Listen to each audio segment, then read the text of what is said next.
As we mentioned last month, Material Girls is taking a summer break for the month of July. Here's what that means for you. We'll be releasing episodes every Tuesday as usual, but they'll be special, different. For example, today's episode is from The Real Question, Should I Quit? A podcast from our friends at Not Sorry. I was a guest on the show in 2023 asking the question, should I quit drinking? In the conversation, host Vanessa Zoltan and I talk intimately about my relationship with alcohol and what it means to be in conversation with habits that may or may not serve you well. I hope you like the episode. Before we start today's episode, I do want to offer a content warning. We are talking about drinking and when something becomes substance abuse. And so if that is a conversation that you would like to skip, we totally understand. The conversation stays on the light side of that topic, but it still seems worth mentioning. I'm Vanessa Zoltan, and this is Should I Quit?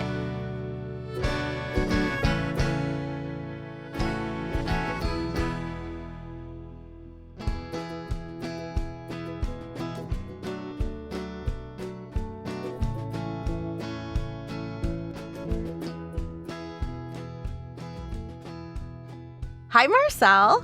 Hi, Vanessa. Thank you for having me. I'm so excited to have you on. I adore you, and it's so good to see you. So before we jump in, tell the people, what does like a typical day in the life of Marcelle Kosman look like? Okay. Well, right now, because my toddler is having a lot of disrespect for my sleep schedule, should we start at midnight? Oh my God. When does the day start? That makes me sad for you. Yes. Okay, so let's start at midnight, okay? Because that will make the most sense. So it's midnight and I'm still like wrapping up some work or possibly sneaking in some like The Simpsons tapped out time on my iPad. Great. And I generally want to be in bed and going to sleep around this time, but usually it's going to be a teeny little bit. Okay. And then at about sometime between like 1:30 and 3:30, my toddler will come like stomping into my room. And I'm not going to lie, it sounds adorable. It is so cute. It's so cute. And he looks so serious when he does it. And he has in one arm a stuffed fox, and in another arm he has a stuffed bunny, and then he has a toy dinosaur, and then he has at least one plastic boat. And sometimes he also will have a pillow from IKEA that has an octopus on it. Sure, all the necessities. He's prepared, and he comes stomping into my room with all of his things to be pulled into my bed, which is so cute and so snuggly, and I love it so much. But then we go back to sleep.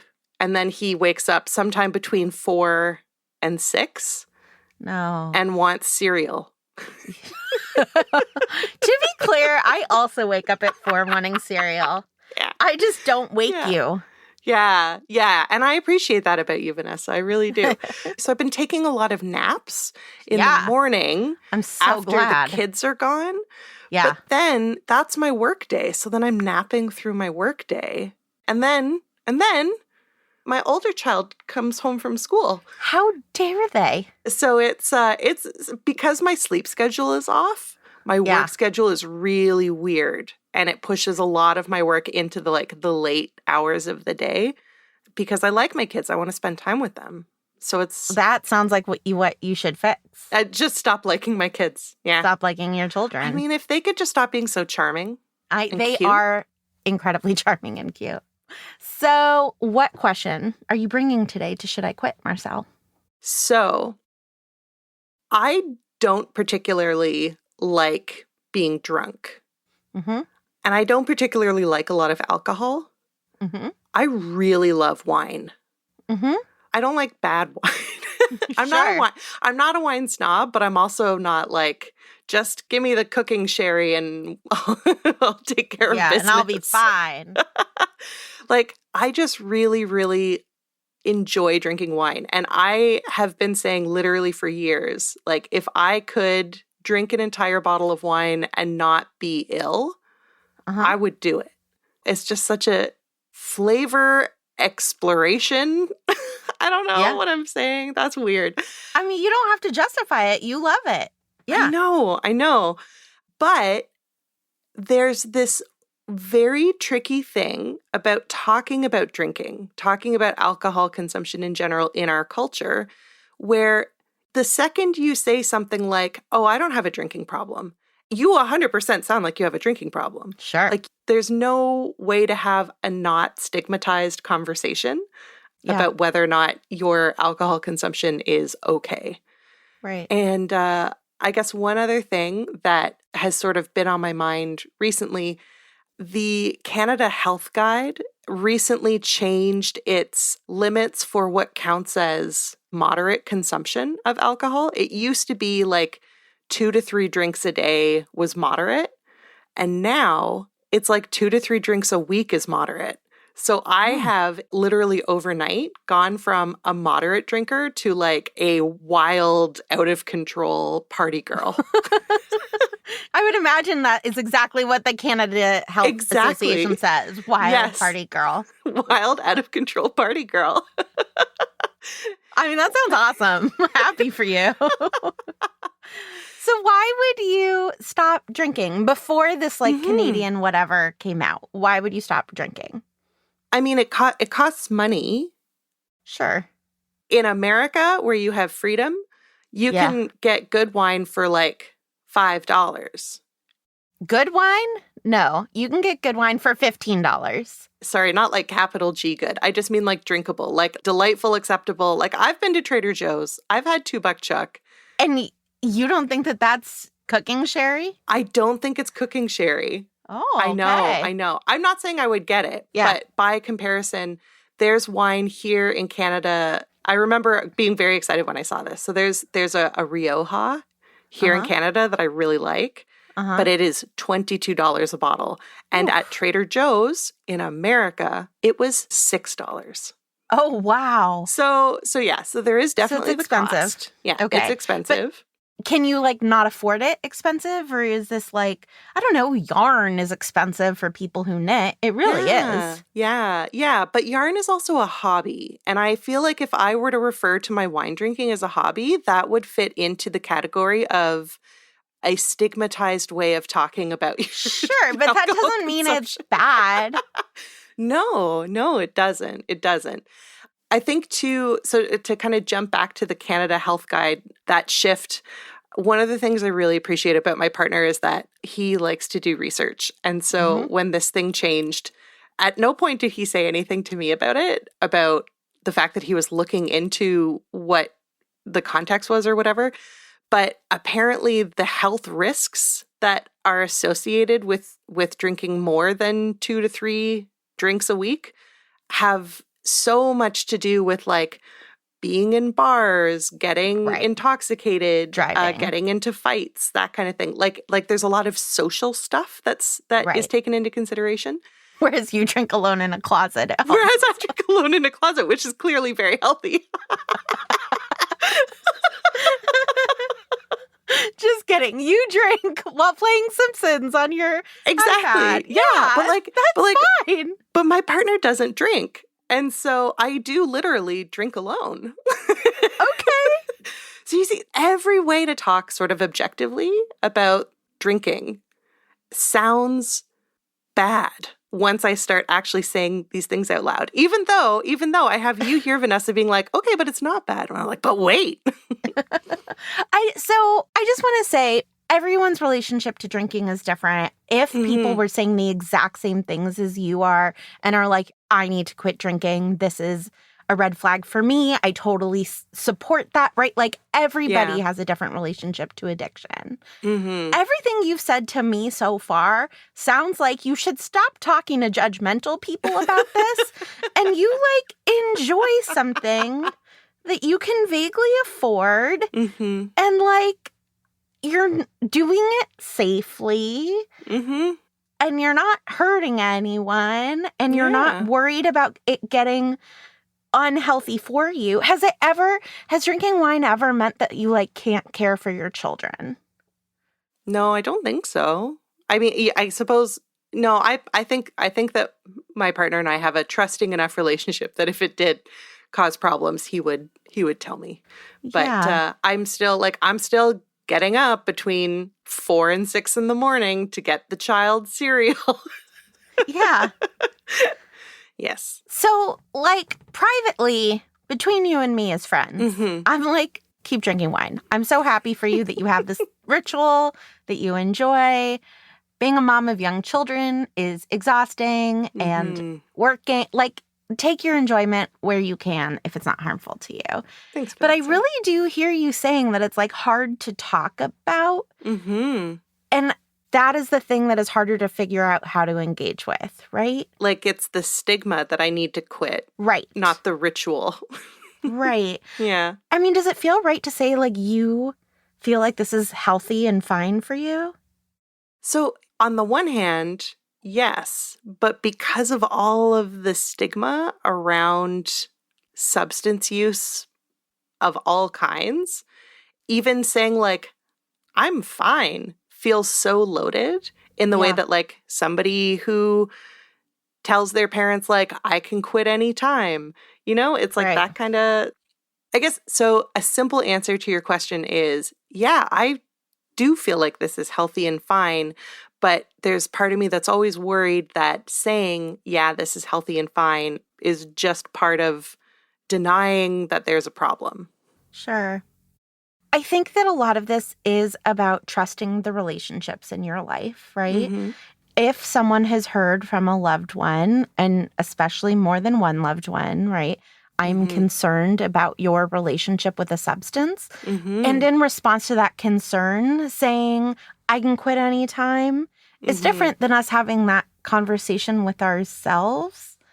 Like, we all say things that sound a lot like denial, or we all say things that, if said in a different context, would sound really bad. Yes. Right? Like, I'm just trying to think of an example.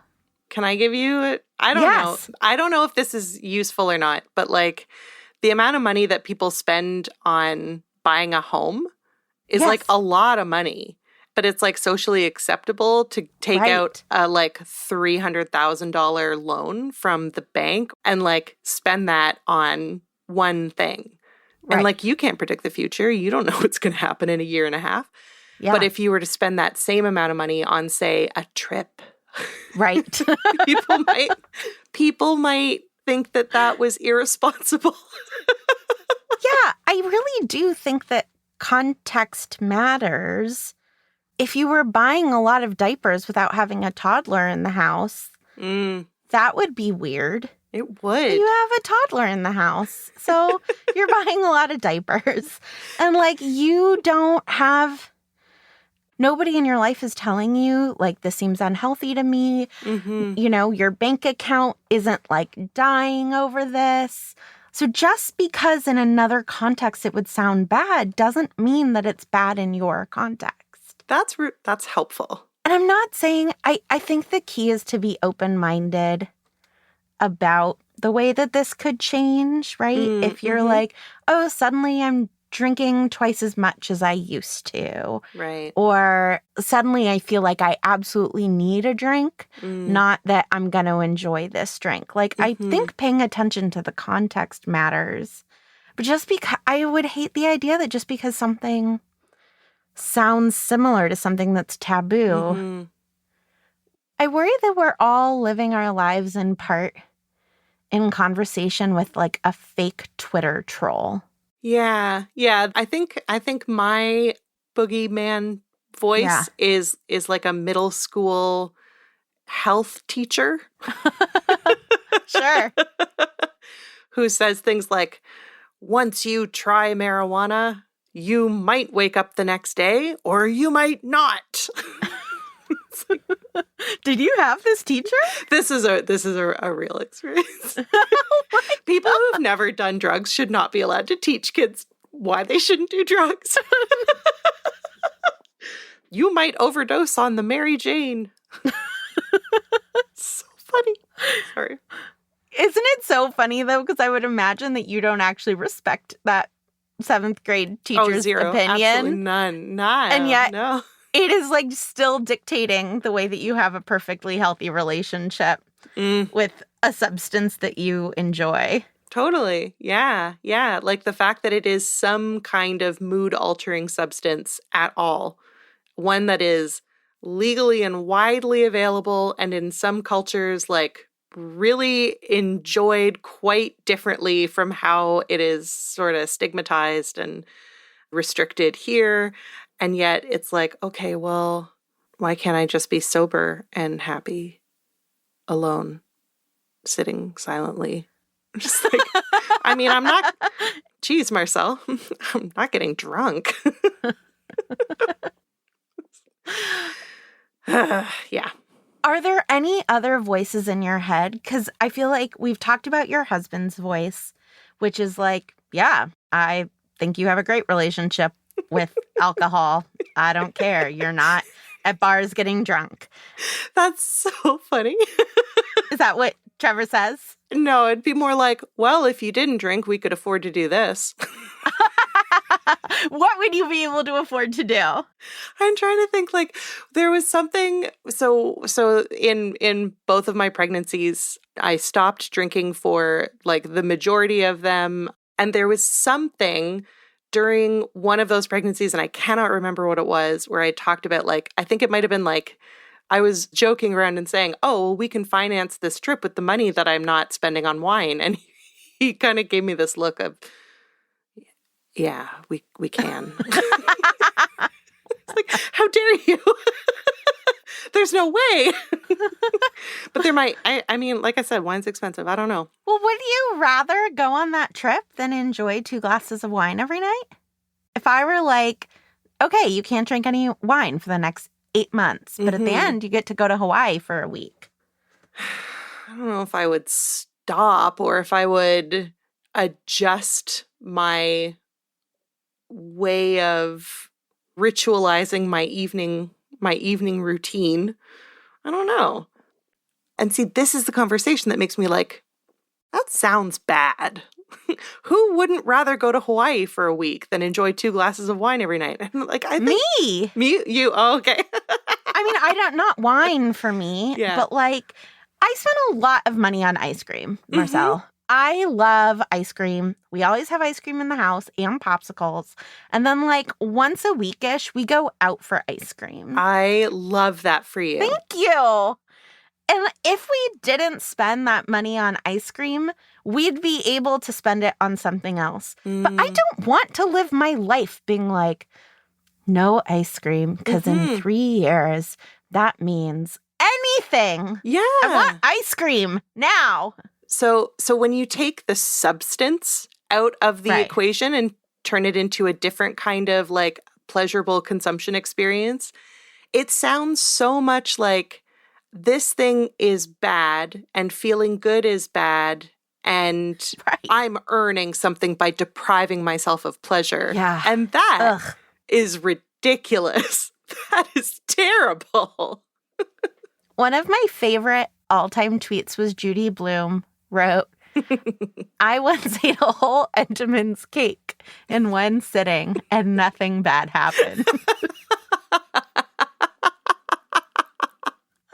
I'm just like, true, Judy Blume. You go, girl. Yes. Marcelle once had 3 glasses of wine in a night and nothing bad happened.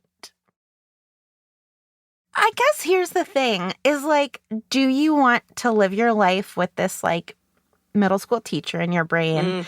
And do you want to live your life doing cost benefit analysis on everything, on having like economic theory drive everything? And we need some of that middle school health information and we need cost benefit analysis a little bit, but it needs to be driven by our values when we use those things. And not just like carte blanche signing on to them. Right. Not every expense has a line in the budget. Right. Or has like a counter line in the budget where it's like, I could do the math on like non-cotton underwear causing a certain number of yeast infections a year and yeast infection medication. And be like, it makes more sense to get 3 yeast infections a year. Like, we can do this on everything, but let's not. Let's not. You are so right. That's very helpful. I'm going to wear my expensive organic cotton underwear and get 0 yeast infections. It's worth the money to me, Marcelle. You know what, Vanessa? I want that for you. Thank you. If I could wish anything for you, it would be to never have a yeast infection ever, ever. And if I could wish anything for you, it would be guilt-free, light wine consumption that you enjoy. Thank you. And $5 bottles of that wine in Canada. $5 bottles of Rioja would make this conversation different. I'm just joking. No, it wouldn't. It'd give me a headache. Marcelle, before I let you go, can you just give everybody a brief synopsis of your newest podcast, Material Girls, which I'm a big fan of. So please tell everybody else why they should listen to it. Yes, I would love to. So Material Girls is the brainchild that kind of came out of the previous podcast that I was working on with my co-conspirator, Hannah McGregor, and our producer, who we call Coach, who also works for you guys. Mm-hmm. And so we had finished that previous podcast and we were like, we want to keep making something where we get to talk about things that make us excited. And we want to bring in critical theory. We want to do public scholarship and public education. So Material Girls is this opportunity for us to take things that are very zeitgeisty, not necessarily currently zeitgeisty, but sometimes things that had a big moment in, say, 1977. Mm-hmm. Which is an episode I'm going to record right after we're done here. It's about Star Wars. And so we ask, why was that thing having a moment at that time? What are the sort of material conditions that led to it? And so it might involve us researching the plastics industry. It might involve us doing a deep dive into the space race or the anti-war protests that were sort of simmering across America in the 1970s. And ultimately we get to make a hot take.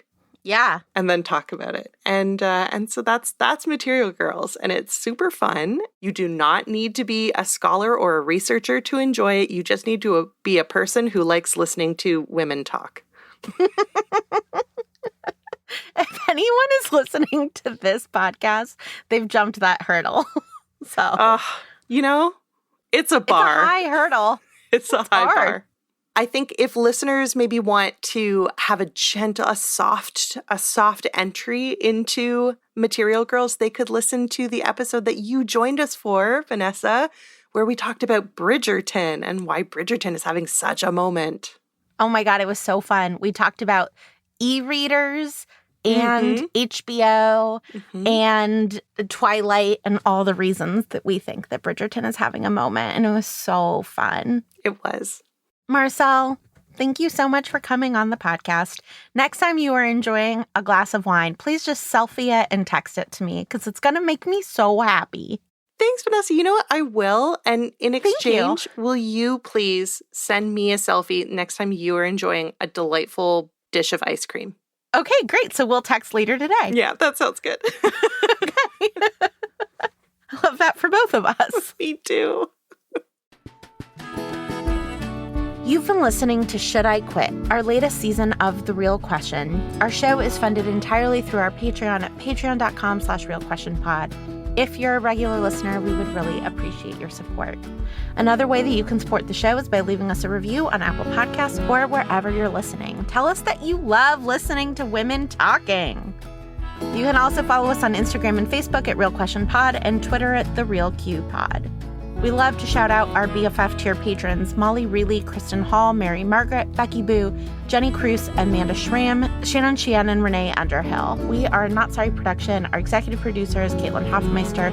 We are edited and produced by Ariana Nettleman, and our music is by Nick Bull. We are distributed by Acast. A huge thanks to Marcelle Kosman for joining us today. And as always, thanks to our wonderful team. Julia Argy, Nikki Zoltan, Lara Glass, AJ Aramas, Hannah Rehack, Margaret H. Wilson, Courtney Brown, Natalie Folkerts, Casper Turkile, and Stephanie Balsell.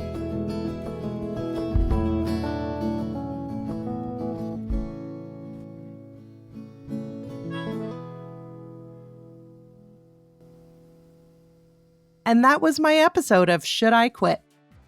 If you like the show, be sure to check it out wherever you get your podcasts. We'll be back next week with another drop-in episode. But until then, later, deliberators.